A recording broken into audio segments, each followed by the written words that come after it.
Aujourd'hui, l'album est malheureusement posthume. Johnny Hallyday a espéré jusqu'à son dernier souffle pouvoir vivre jusqu'à la sortie de ce 51e opus. Mais le sort en a décidé autrement. Johnny Hallyday espérait tant être présent, auprès des siens, pour la sortie de ce 51e album.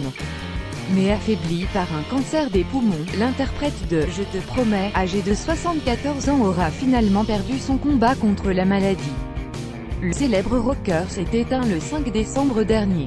Quelques jours avant sa disparition, une soirée a été organisée dans sa demeure de Marne-la-Coquette aux côtés de ses amis les plus proches, Maxime Nucci alias Yodelis, son manager Sébastien Farran, le restaurateur Claude Bouillon, l'auteur Pierre Billon, la productrice Anne-Marc Cassius, Philippe Fassien ou encore le comédien Vincent Lindon. Un dîner prévu pour se remémorer les bons souvenirs, et visionner les images de leur road trip à travers les États-Unis, un bonheur pas si lointain. Comme le rapporte la journaliste Caroline Manger du magazine Paris Match, l'idole des jeunes était extrêmement fatiguée ce soir-là.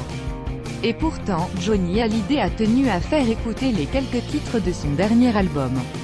Un projet inachevé pour le rocker, cet album, ce n'était pas des inédits repêchés comme pour celui sorti après la mort de Bowie, ni même le « Show Must Go On » de Freddie Mercury.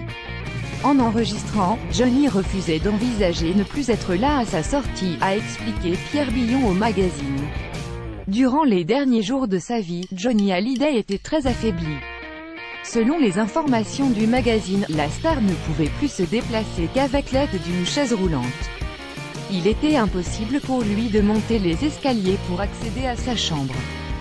Johnny Hallyday, son épouse Laetitia et leurs deux filles Jade et Joy dormaient ensemble, dans son bureau, peuplé de souvenirs, où étaient installés les appareils médicaux, un lit médicalisé et plusieurs matelas posés à même le sol. C'est ici même qu'il a fermé ses yeux à jamais, crédit photo, Sipa Presse.